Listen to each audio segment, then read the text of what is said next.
to say that I have now become a common face in Kahawa Law Court ever since I was arrested on 7th of July 2025. And I was released on cash bail by the court on 10th of July. The ODPP requested for time to do investigations. They were requesting for 2 weeks, but they were given 30 days.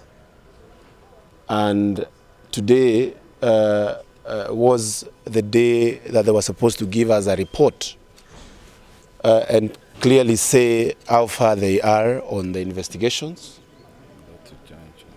And we have come to court today and they have said they have none. They have said they have nothing to offer. They don't even have an update.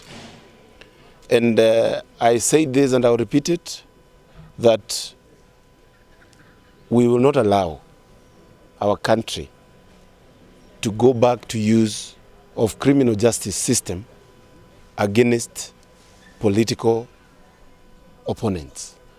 And I want to condemn the fact that we are in the court that charges terrorists and drug barons.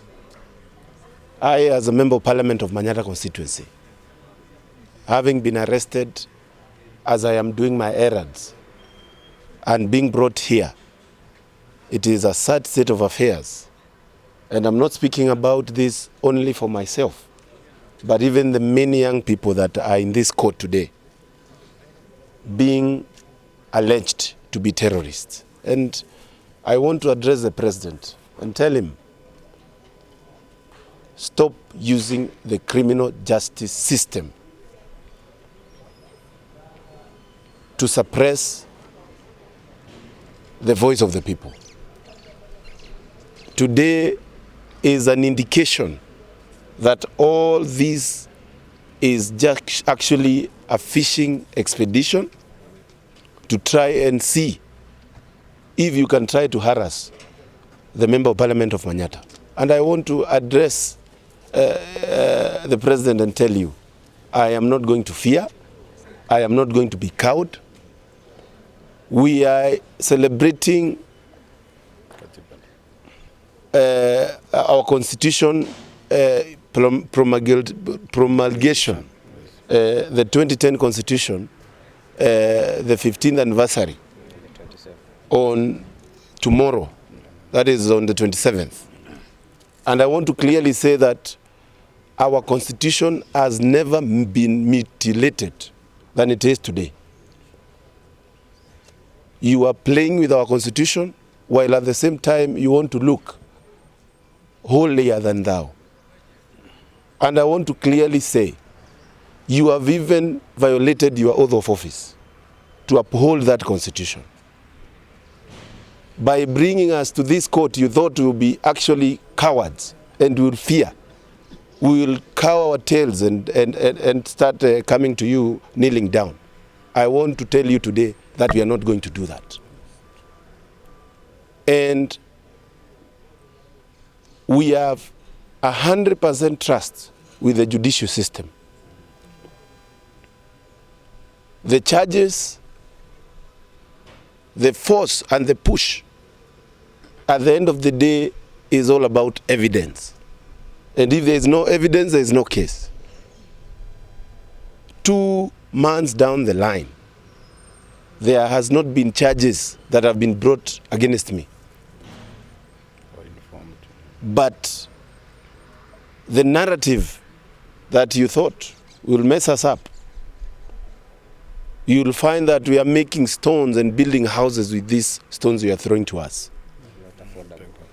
And we're not going to build affordable housing. We're not going to build real houses. I want to tell my people of Embu County to continue being strong. We are going to fight against this. We know very well that the whole idea was to make sure that Mokonji's very bright future is dimmed. And I want to say that the God that I pray has stood with me up to now, and is going to continue standing with me. So the people of Embu, be calm, be collected, musitishwe, lakini musiuziwe uoga. Hii maneno ya koti hadi saa hizi hawajaleta kesi yoyote. Hii maneno itaisha. And I want to say the president has actually violated the constitution of Kenya from chapter 1 to chapter 18. He has violated the Integrity Act with the corruption that is ongoing today. We have seen what is happening in SHA, where the collection is perfect, but what the people who are giving that money don't even know what they expect. Today you are told it will not be paid, tomorrow it's not, you are given something small. Whereas millions and billions of Kenya shillings is being collected. We have seen what is happening in eCitizen. You have violated the chapter 6 of our constitution. You have violated chapter 1 of our constitution on sovereignty of the people. The people of Kenya today. You have even violated the state, the republic, by actually endangering us to our neighbors, the Sudan, through the sale of firearms. You have violated the constitution, including the right to demonstrate. You have violated this constitution even on matters land. Article 62, whereby public land now has been left to be built houses that we don't know whether they are your poker player thing, where you can dish out and not give, and we really don't know what is going on. And we can mention many of, we have violated the separation of powers. The separation of powers against with the judiciary and the parliament. You have violated all those constitutions. You have no right whatsoever to even lecture anybody on our issues to do with the Constitution of the Republic of Kenya. But I want to assure you that we are going to defend the Constitution of the Republic of Kenya with our mind, with our hearts, and our bodies. Amen. Because we believe in that. What about the capitation? The right for education has been violated. Thank you very much, Mwanahabari. That is also part of what is happening. There is no right for healthcare. There is no right to in this country. Even the right to being a citizen is being violated. And these are things that we have to say clearly and call them out. And as we celebrate our 15 years with the new constitution, Your Excellency the President, you need to know that you found this constitution, you even said no to it, and you leave it when you exit in 2027. Because the point that I'm making here is that our constitution is above everybody. And as Saitoti said, the republic, the nation is supreme, and it is bigger than anybody and any individual.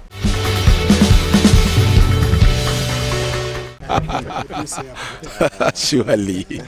You know, I don't think I can even answer the governor of Embu on that. It is very clear there is no development from the national government through the National Assembly, where we make the budget, that has delayed. As a matter of fact, we rank higher in terms of what we have brought from national government, especially in Manyata constituency, more than any other place in Kenya today. We have done stadiums, we have done roads, we have done markets, we have done a lot of electricity connectivity, and we have done a lot of school improvement. It is only in Manyata constituency you find all the JS classes have computer laboratories that every student can enjoy today the sciences. To the governor, of course, we know there is nothing that can be shown that the county government of Embu has done after receiving close to 23 billion Kenya shillings for 3 years. So I believe she should answer herself and say where the money that the county government of Embu has been receiving, where the money is. And the only thing the people of Embu have received is a bag of maize that really did not grow, and it ended up being used as silage for livestock. So I really don't deserve to even have an argument with the governor on matters development. Her track record is below average. My track record is well known. And I want to inform the people of Embu, all these are issues that are being brought so that they can be cowed and returned back to slavery, courtesy of being told you have to worship the president for you to do anything. You don't need to know the president to get development. You don't need to even go to State House to get development. It has been a year end ever since I go to State House. If you go to Manyata constituency today, every single development that we have planned at the budget level is happening. And that is what we call development. When you see somebody saying you have to go to State House to get development, know very well those are people going for their own individual interests so that they can get something. And it is very clear, it has been mentioned even in the National Assembly, that people receive money when they go to State House. So the people of Embu, musijali, tuko pamoja. I want to indicate and say clearly that we have a challenge in Parliament. We are the minority. The people who are standing with the people of Kenya today are the minority in the National Assembly. There was a formation of a moribund called the broad-based government that has brought together the opposition and government together and formed one big chaotic part of the legislature, whereby we don't expect anything much. But I will say this, we cannot give up. We are going to continue putting in laws that are going to be good, but also defending, by all means necessary, the laws of this country as they were. But I want to clearly say that we are hoping to chase away this president. For this constitution to be upheld, to be upheld, Ruto must go. He has to be one term. Thank you very much. I have said clearly he has no local standing. He has no moral authority to mention anything to do with the Constitution of Kenya, because he has violated almost all the chapters of the Constitution. And I want to tell Kenyans that as we celebrate, because we have to celebrate ourselves, let the president not use this as a PR exercise to even bring matters to do with the Constitution of Kenya. I didn't even get to understand what he meant. I'm not a member of Parliament of Mbeere North. I went to Siakago last Friday to enjoy a game and tell the people of Siakago that peace is paramount. But I have not engaged or done anything that would actually say that I knew anything to do with chaos in Siakago. I want to say and clearly say that Embu is a metropolitan place. We have all manner of people, and we have people from Rift Valley, we have people from Luoland, we have people from even Wazungu tuko na wauko. Wahindi, we have a community, and we live in harmony. So when I heard somebody who I don't even know, and I don't even think he has ever been to Embu, talking from his other side of the mouth, I was very shocked. But of course, you cannot answer to every barking dog. Yeah. You just ignore.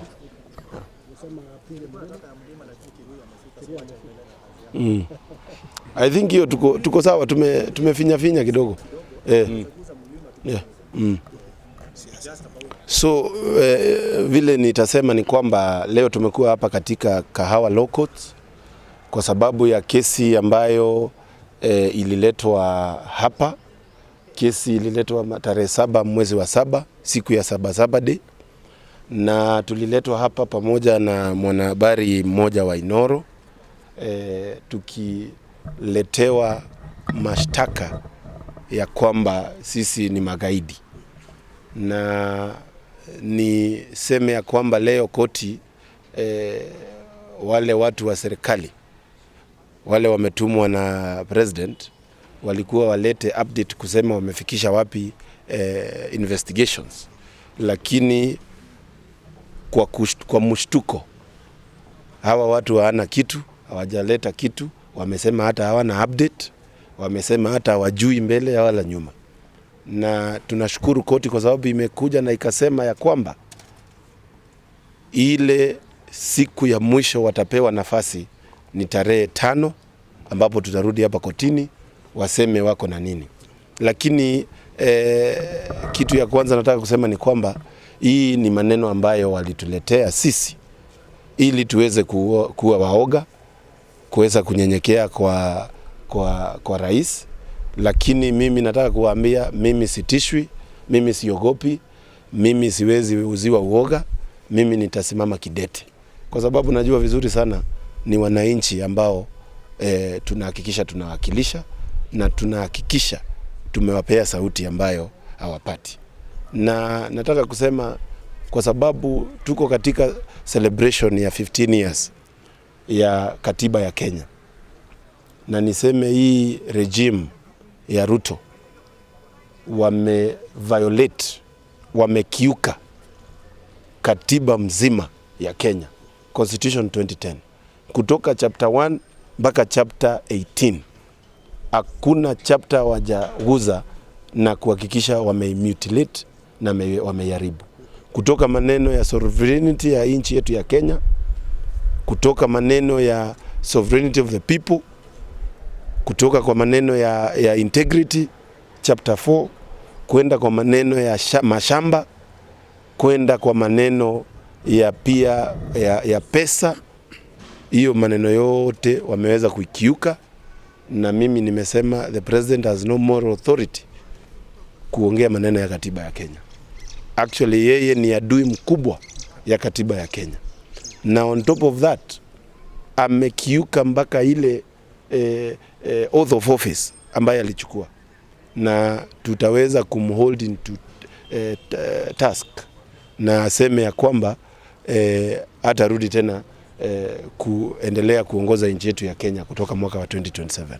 Lakini nitataka kuambia wananchi, hii maneno tumewekewa, tutapitia na tutamaliza, na tutatoka hapa tukiwa even stronger and more vicious katika kuhakikisha wananchi wa Kenya wameweza kukuwa protected.